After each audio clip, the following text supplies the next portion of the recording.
आप सभी लोगों का स्वागत है आपके अपने ऑनलाइन इंस्टीट्यूट सक्सेसयुक्त आशीष में। आज हम आप लोगों को जो पढ़ाने जा रहे हैं वह सब्जेक्ट है प्राचीन भारत का इतिहास। प्राचीन भारत के इतिहास हम आप लोगों को जो है प्रतिदिन जो है क्लास वीडियो बना करके अपने यूट्यूब चैनल पे अपलोड कर रहे हैं। और इसी श्रृंखला में प्रतिदिन के क्लास के श्रृंखला में आज का हमारा जो प्राचीन भारत के इतिहास से रिलेटेड जो आज का हमारा क्लास है वह क्लास है 6 क्लास है। Okay, 6 class.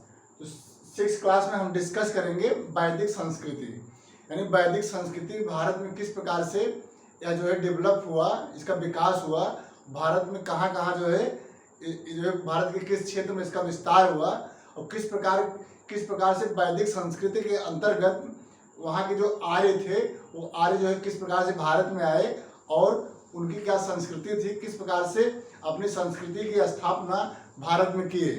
तो इन सब से संबंधित जो वैदिक संस्कृति है इसके बारे में हमें पूरी जानकारी वेदों से प्राप्त होती है। तो वेद जो होते हैं भारत में जो वेद हैं वो जो है 3-4 प्रकार के होते हैं। जैसे ऋग वैदिक हुआ और जो है अथर्ववेद हुआ।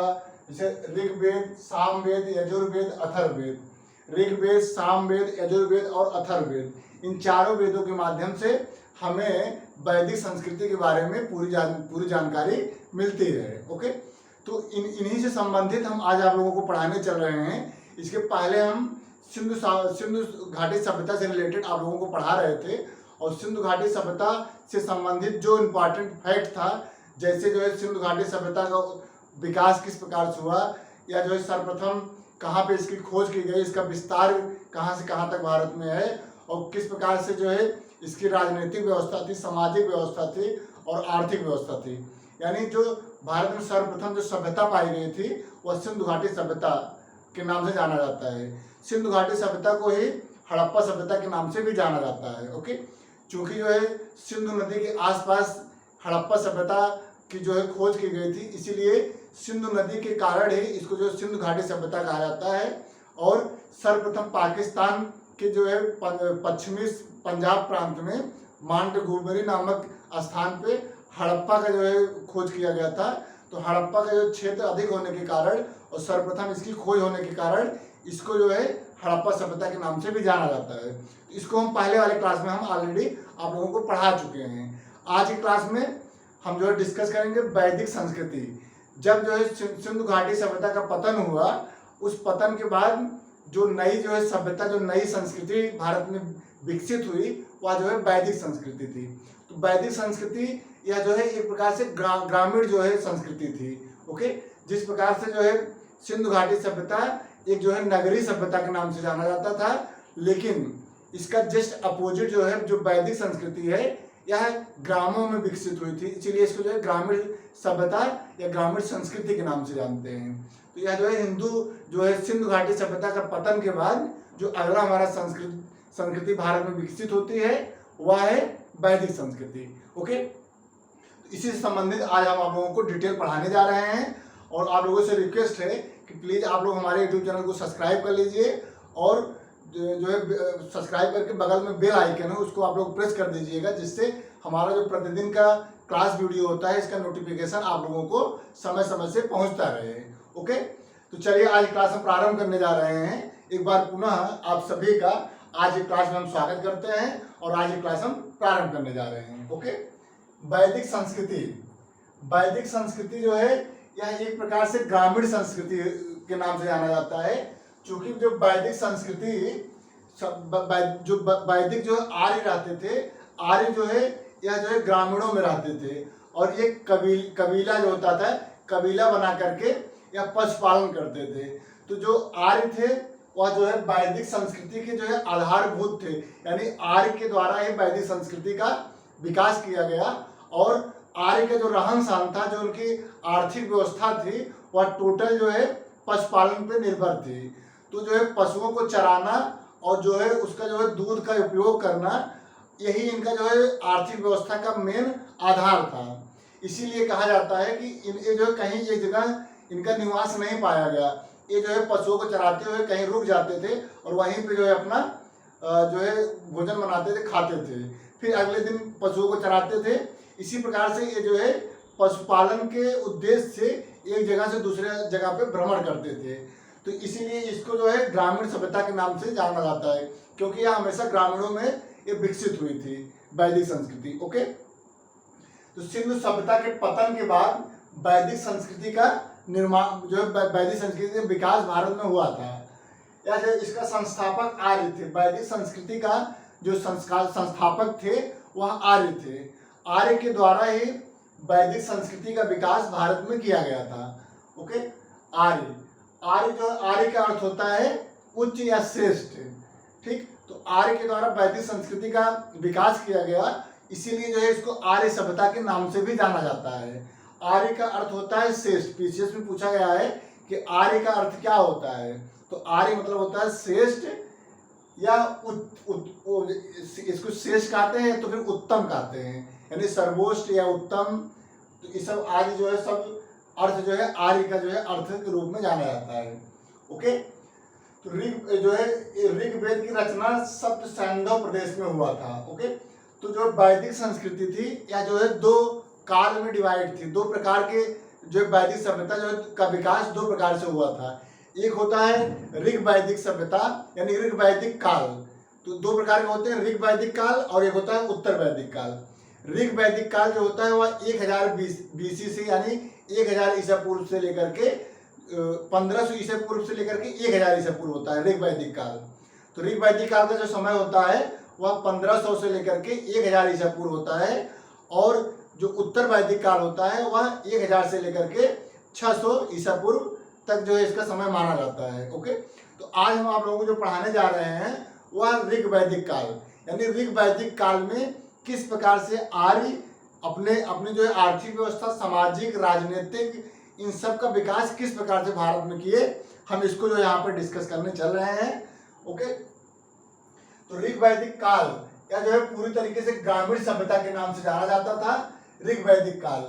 ओके, तो जो वैदिक संस्कृति ऋग वैदिक काल और उत्तर वैदिक काल। ऋग वैदिक काल जो कि 1500 से लेकर के 1000 ईसा पूर्व, और उत्तर वैदिक काल जो कि 1000 से लेकर के 600 ईसा पूर्व तक इसका विकास हुआ था। अब हम यहाँ पे डिस्कस करेंगे ऋग वैदिक काल। ऋग वैदिक काल की जानकारी हमें ऋग्वेद मतलब ये जो है 4 प्रकार के वेदों से प्राप्त होती है।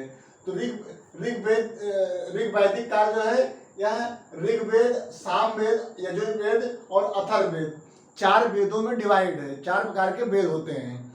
तो ऋग्वेदिक जो काल होता है 4 प्रकार के वेद के अकॉर्डिंग जो है इसको जो है डिस्क्राइब किया गया है, इसके बारे में बताया गया है। यानी ऋग वैदिक काल की जो पूरी जानकारी होती है वह 4 प्रकार के वेदों में पाया जाता है। अब हम इनमें देखेंगे कि ऋग वैदिक काल में कौन कौन से वेद का जो है विकास हुआ और उन वेद में किस प्रकार की इनकी जो है दिनचर्या के बारे में उसमें वर्णन किया गया है। ओके, तो ऋग्वेद काल या जो है ऋग्वेद काल के समय में वहाँ के जो लोग थे वह जो है ग्रामीण सभ्यता से संबंधित थे, यानी ग्राम में रह करके या पशुपालन करते थे, और एक छोटे छोटे वहाँ पे कई कबीला पाया जाता था।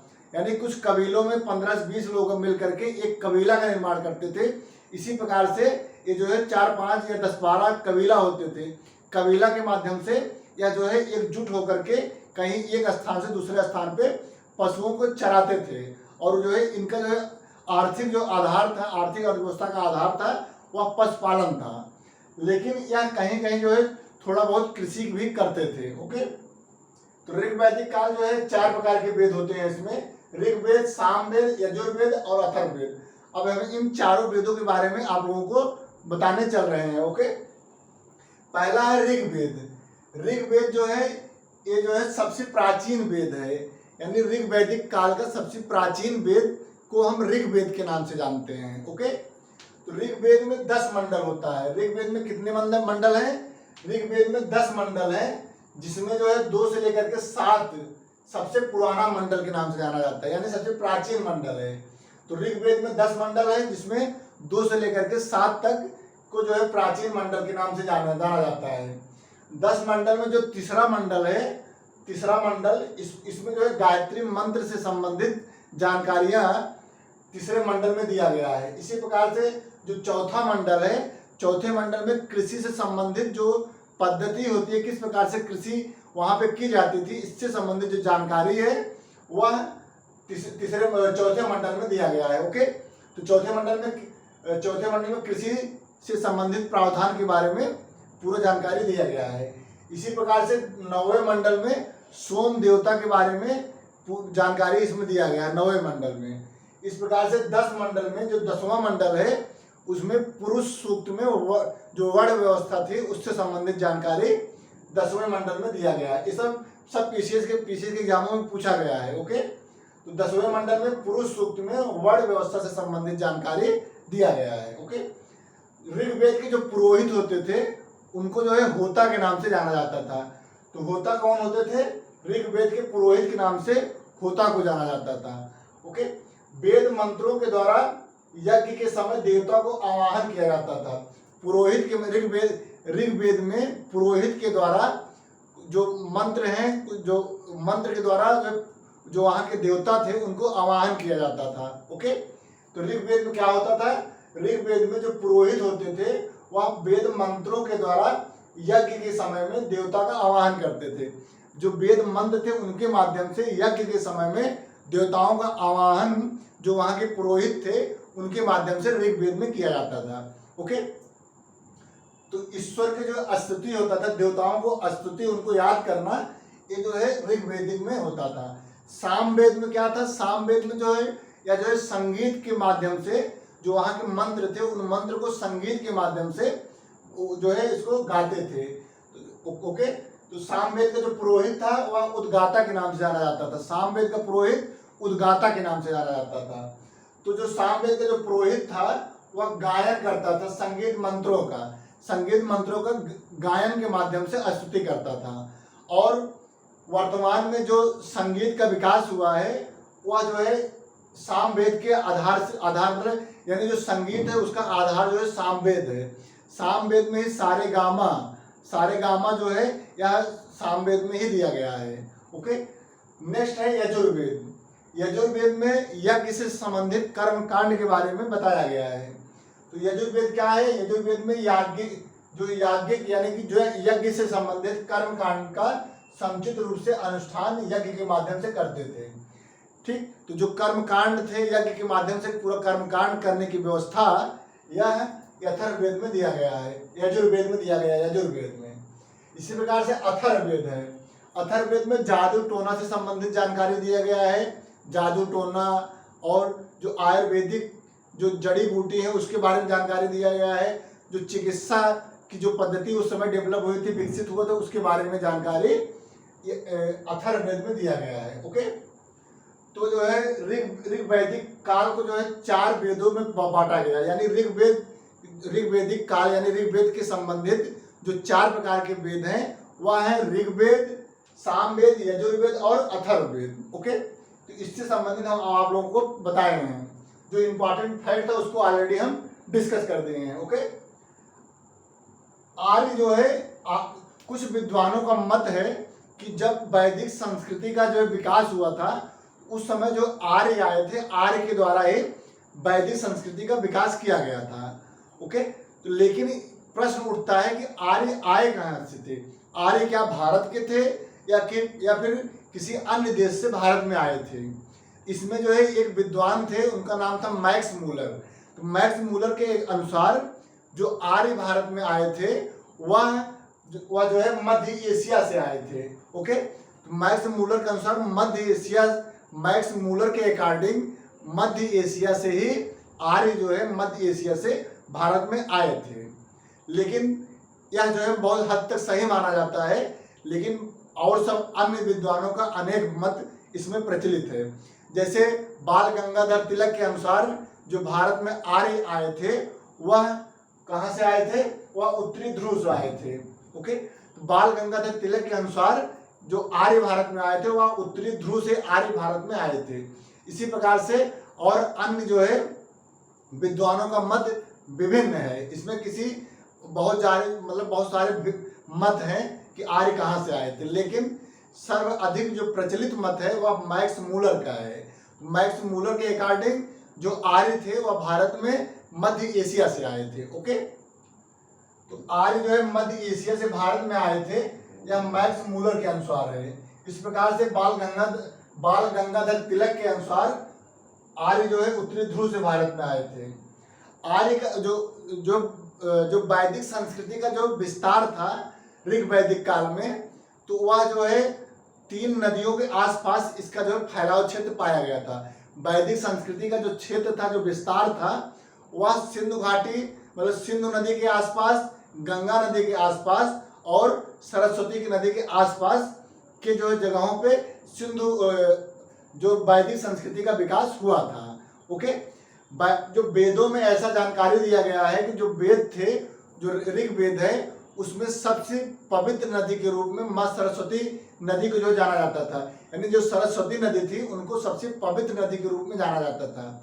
और सिंधु नदी का सबसे ज्यादा उल्लेख ऋग्वेद में किया गया है। ऋग्वेद में जो सिंधु नदी का सबसे ज्यादा उल्लेख किया गया है और उसके बाद जो है गंगा नदी का उल्लेख किया गया है।